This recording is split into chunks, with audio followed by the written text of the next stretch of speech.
जैसे ही फिल्म शुरू होती है, हम ब्राजील के घने जंगल के बीच एक गाड़ी के अंदर बैठी हुई एना और उसके दोस्त चैड को देखते हैं, जो वहां से भागने का प्लान बना रहे होते हैं। चैड कहता है कि जंगल के बाहर बहुत बड़ा खतरा है, इसलिए अभी भागना पॉसिबल नहीं है, लेकिन एना उसकी बात इग्नोर करती है और एक मोटर बाइक लेकर निकल पड़ती है। दूर से मार्क नाम का एक आदमी उसे देख लेता है और अपनी टीम के साथ आगे बढ़ता है ताकि उसे पकड़ सके। बचने के लिए एना बाइक छोड़कर एक बोट में चली जाती है और मार्क और उसके लोग भी अपनी बोट से उसका पीछा करते हैं। इसी दौरान अचानक एक एनाकोंडा उनकी बोट पर हमला करता है और मार्क के एक साथी को पकड़कर तुरंत मार देता है। यहीं से फिल्म का असली मजेदार सफर शुरू होता है। उधर कैलिफोर्निया में हम डग नाम के एक आदमी से मिलते हैं, जो एक स्टोरी पिच करता है जिसमें एक मॉन्स्टर एक कपल पर अटैक करता है और दोनों मिलकर उसे मार देते हैं, लेकिन कपल को ये आइडिया बिल्कुल पसंद नहीं आता। डग असल में एक वेडिंग वीडियोग्राफर है और उसके क्लाइंट्स उसे हमेशा वही बोरिंग और रिपीट होने वाले शादी के वीडियोस बनाना चाहते हैं जैसे उसने पहले बनाए थे। हालांकि डग का सपना हमेशा से क्रीचर मूवीज डायरेक्ट करना था, पर वो इसी रूटीन काम में फंसा हुआ है। दूसरी तरफ रॉन नाम का एक एक्टर अपनी वैनिटी वैन में तैयारी करता हुआ दिखाई देता है। उसे सेट पर सिर्फ एक छोटा सा रोल मिलता है, जिसमें उसे लीड एक्टर के साथ एक ही डायलॉग बोलना होता है। कई टेक्स के बाद भी रॉन अपना डायलॉग सही नहीं बोल पाता और आखिरकार उसे निकाल दिया जाता है। वापस जाते वक्त उसकी नज़र एनाकोंडा मूवी के प्री रिलीज पोस्टर्स पर पड़ती है, जो ओरिजिनली 1997 में रिलीज हुई थी। 2 दिन बाद डग अपनी वाइफ के साथ घर आता है और देखता है कि उसके बर्थडे पर उसके करीबी दोस्त सरप्राइज पार्टी के लिए जमा हुए हैं। डग अपने पुराने दोस्त स्टीव, जो एक बैंकर है, और कैट, जो डिवोर्स लॉयर है, से मिलकर खुश हो जाता है। थोड़ी देर बाद रॉन भी वहां पहुंचता है और सालों बाद डग को देखकर काफी एक्साइटेड हो जाता है। रॉन सबके लिए एक स्पेशल स्क्रीनिंग अरेंज करता है, एक ऐसी क्रीचर मूवी की जो उन्होंने बचपन में मिलकर बनाई थी और जिसे डग ने डायरेक्ट किया था। फिल्म देखते हुए सब अपने छोटे वर्जन को स्क्रीन पर देखते हैं। स्टीव ने मॉन्स्टर का रोल किया था, जबकि कैट और रॉन के बीच ऑन स्क्रीन रोमांस था और रॉन ने खुद को हीरो कास्ट किया था। क्लाइमैक्स में रॉन का कैरेक्टर कहता है कि जब तक वो जिंदा है, कोई भी उसके दोस्तों को नुकसान नहीं पहुंचा सकता, और फिर मॉन्स्टर को शूट करके खत्म कर देता है। ये सब देखकर डग और पूरा ग्रुप इमोशन और खुशी से भर जाता है। अगले दिन रॉन अपने दोस्तों को रेस्टोरेंट ले जाता है, जहां सब अपनी बचपन की एनाकोंडा मूवी वाली फैनगिरी, जेनिफर लोपेज और आइस क्यूब के बारे में बात करते हैं। रॉन बताता है कि ओरिजिनल फिल्म एक जापानीज नॉवल से इंस्पायर्ड थी और एक बार स्टूडियो में उसकी मुलाकात उस नॉवल के राइटर की वाइफ से हुई थी। उस औरत ने फ्रेंचाइज को रीबूट करने की ख्वाहिश जताई थी, जिसके बाद रॉन ने उसके राइट्स खरीद लिए। ये सुनकर सब शॉक हो जाते हैं और स्टीव और कैट तुरंत एक्साइटेड हो जाते हैं। रॉन प्रपोज करता है कि डग इस फिल्म को डायरेक्ट करें और बाकी लोग को प्रोड्यूस करें। डग पैसे की कमी की वजह से हेजिटेट करता है, लेकिन रॉन उसे भरोसा दिलाता है कि सब ठीक हो जाएगा। घर लौटने पर डग अपने बेटे को खुशी खुशी उसकी पुरानी एमेचर मूवी देखते हुए देखता है। उसकी वाइफ भी उसे एनकरेज करती है कि वो अपना सपना फॉलो करे और एक बड़ी क्रीचर मूवी बनाए। शुरू में डग पैसे बर्बाद होने के डर से घबराता है, लेकिन बोरिंग वेडिंग फुटेज एडिट करते हुए उसे एहसास होता है कि ये जिंदगी उसके लिए नहीं है।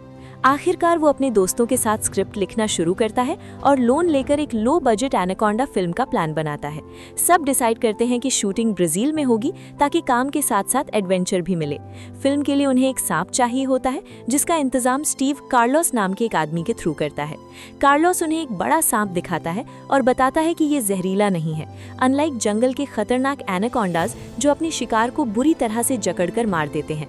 डग रिस्की शॉट्स प्लान करता है, क्योंकि ये सांप हार्मलेस बताया जाता है। इसी वक्त एना एक पास के रेस्टोरेंट में छुपी होती है, जब मार्क उसे ढूंढ रहा होता है और एक नशे में धुत आदमी की कीज देख लेता है। एना उन कीज का फायदा उठाकर पास खड़ी बोट चुराने का डिसीजन लेती है। इत्तेफाक से कार्लोस उसी बोट पर अपना सांप लोड कर रहा होता है और गलती से कंटेनर टूट जाता है। तभी एना वहां आती है और खुद को ग्रुप के ड्राइवर के रूप में इंट्रोड्यूस करती है। ग्रुप उसकी बात मान लेता है और सब लोग बोट पर निकल पड़ते हैं, खूबसूरत जगह को देखकर इम्प्रेस्ड होते हुए। अगले दिन एक शानदार वाटरफॉल के पास शूटिंग शुरू होती है, जहां रॉन और कैट डॉक्यूमेंट्री स्टाइल में शेम्स शूट करते हैं। सब लोग प्रोसेस को एंजॉय करते हैं और धीरे धीरे डग और कैट के बीच पुरानी फीलिंग्स दोबारा जाग उठी हैं। रात को कार्लोस का सांप सोते हुए रॉन के पास आ जाता है, जिससे रॉन डर के मारे जोर से चिल्लाता है। कार्लोस गुस्से से भरे ग्रुप से माफी मांगता है और सेफ्टी का वादा करता है। अगले दिन डग रॉन को एक सीन के लिए सांप पकड़ने को कहता है, लेकिन रॉन एक्टिंग करते हुए भी अपना डर कंट्रोल नहीं कर पाता और सांप को पानी में फेंक देता है। बोट के प्रोपेलर्स उस सांप को तुरंत टुकड़ों में काट देते हैं। इस दर्दनाक हादसे से पूरा ग्रुप उदास हो जाता है। शाम को जब वो सांप का फ्यूनरल रखते हैं तब मार्क का एक आदमी उन्हें देख लेता है और एना की लोकेशन रिपोर्ट कर देता है। लेकिन अचानक एक असली एनाकोंडा उस आदमी पर हमला करता है और उसे निगल जाता है। बाद में रॉन कार्लोस से सांप की मौत के लिए माफी मांगता है और अपनी स्ट्रगल शेयर करता है कि कैसे वो हॉलीवुड में छोटे छोटे रोल्स में अटका हुआ है। रॉन की मेहनत और जुनून देखकर कार्लोस वादा करता है कि वो जंगल में जाकर एक नया सांप पकड़ेगा ताकि रॉन एक बड़ा स्टार बन सके। लेकिन बदकिस्मती से जंगल में सर्च के दौरान असली एनाकोंडा कार्लोस पर हमला कर देता है और उसे मार देता है। रात हो जाती है और कार्लोस वापस नहीं आता। स्टीव नशे में होता है, फिर भी टेंशन में ग्रुप कार्लोस को ढूंढने का डिसीजन लेता है और एना भी उनके साथ जंगल जाती है। वहां उन्हें एक बड़ा ट्रक मिलता है, लेकिन अचानक एनाकोंडा कार्लोस की लाश ट्रक पर फेंक देता है, जिससे सब बुरी तरह डर जाते हैं। सांप अपना असली साइज दिखाता है और सब ट्रक से भागने की कोशिश करते हैं, पर ट्रक बीच में बंद हो जाता है। डग बाहर निकलकर रिपेयर करने लगता है और तभी एनाकोंडा पास आ जाता है। किसी तरह वो डग को बचा लेते हैं और भागते हैं, सांप पीछा करता हुआ। रास्ते में मार्क के आदमी उन्हें रोक लेते हैं, लेकिन एना बताती है कि ये सिर्फ लोकल गुंडे हैं। गन मिलते ही एना उन सबको मार गिराती है। स्टीव पूरा सीन शूट करता है और डग एना की स्क्रीन प्रेजेंस देखकर इम्प्रेस हो जाता है। बोट पर वापस आते ही मार्क खुद अटैक करता है, पर एना उसे भी बेहाल कर देती है। एना प्रपोज करती है कि वो उन्हें पास के आइलैंड के थ्रू एयरपोर्ट तक ले जाएगी। फिल्म पूरी करने के जुनून में डग स्क्रिप्ट रीराइट करता है और रॉन को हटाकर एना को लीड बना देता है, कहते हुए कि फीमेल लेड फिल्म्स अक्सर ऑस्कर्स जीतती हैं। नई कहानी में रॉन और कैट ट्रेजर हंटर्स होते हैं, जिन्हें एना बचाती है। रॉन और कैट दोनों खुद को साइडलाइन महसूस करते हैं। रात को रॉन अपनी फेल्ड एक्टिंग करियर का दर्द कैट के सामने रखता है और कैट भी बताती है कि सक्सेस के बावजूद उसका पति चीट करके उसे छोड़ गया। रॉन उसे हिम्मत देता है कि वो जिंदगी का नया चैप्टर शुरू करे। अगले दिन रॉन डग से लड़ता है और कहता है कि उसने ही डग को बोरिंग वेडिंग वीडियोस वाली जिंदगी से बाहर निकाला था। इसी बीच एक बड़ा शिप गुजरता है जिसमें आइस क्यूब और जेनिफर लोपेज होते हैं। असिस्टेंट डायरेक्टर बताता है कि सोनी की ऑफिशियल एनाकोंडा रीबूट यहीं शूट हो रही है। ग्रुप रॉन से सवाल करता है और रॉन मान लेता है कि उसके पास राइट्स कभी नहीं थे। डग गुस्से में आ जाता है, पर रॉन कहता है कि उसके झूठ ने सबको अपनी नॉर्मल जिंदगी छोड़ने की हिम्मत दी। डग रॉन को ग्रुप छोड़ने को कह देता है। रॉन छोटी बोट से चला जाता है, लेकिन शोर पर देखता है कि सोनी का सेट तबाह पड़ा है। वो देखता है कि असिस्टेंट को एनाकोंडा खा जाता है और डर के मारे रॉन वापस दोस्तों के पास लौट आता है। उधर कैट और स्टीव डग को ब्लेम करते हैं, पर डग डिसाइड करता है कि फिल्म एना के साथ ही पूरी करेगा। तभी एना गन निकालकर सबको धमकाती है और आइलैंड चलने को मजबूर करती है। वहाँ वो जमीन खोदकर सोने के पैकेट्स निकालती है और सच सामने आता है कि एना एक स्मगलर है। मार्क वापस आता है और बताता है कि वो पुलिस ऑफिसर है जो जंगल के रिसोर्सेज प्रोटेक्ट कर रहा था। दूर से रॉन मार्क को गोली मारकर दोस्तों को बचाता है, लेकिन एना मार्क को मार देती है और ग्रुप को धमकाती है। अचानक एनाकोंडा आता है और एना को पानी में घसीट लेता है। डर के मारे ग्रुप भागता है, लेकिन जंगल में भटक जाता है। एनाकोंडा डग को पकड़ लेता है। सब उसे मरा हुआ मानकर टूट जाते हैं, लेकिन सांप डग की खून से लथपथ बॉडी उनके पास फेंक देता है। स्टीव सजेस्ट करता है कि डग को बेट बनाकर सांप का ध्यान भटकाया जाए।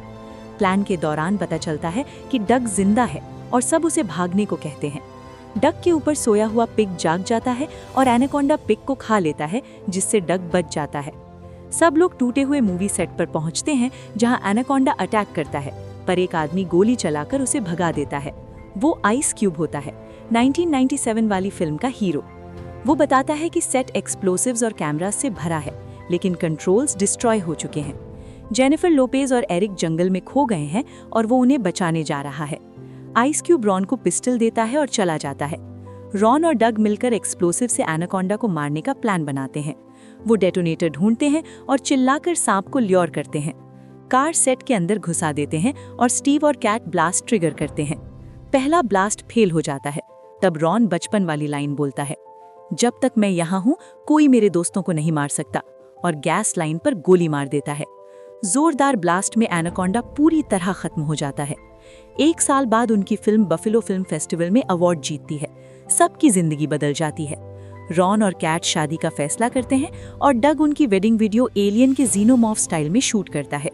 रॉन को स्वॉट सीरीज में रोल मिल जाता है। आखिर में जेनिफर लोपेज खुद डग के घर आती है और बताती है कि उसने उसकी अनऑथराइज्ड फिल्म देखी है। वो चाहती है कि डग ही उसकी नई एनाकोंडा मूवी डायरेक्ट करे और डग ये सुनकर बिल्कुल ओवरवेल्म्ड हो जाता है। अगर आपको वीडियो पसंद आई हो तो एक लाइक ज़रूर कर देना, और अगर अभी तक चैनल को सब्सक्राइब नहीं किया है तो यार अभी कर दो ना। मेरा नाम है वर्षा और मैं आपके लिए ऐसे ही नई नई मूवीज़ की एक्सप्लेनेशन सबसे पहले लेकर आती रहती हूँ, इसलिए चैनल से जुड़े रहिए। चलती हूँ दोस्तों, मिलते हैं नेक्स्ट वीडियो में। Goodbye and love you all.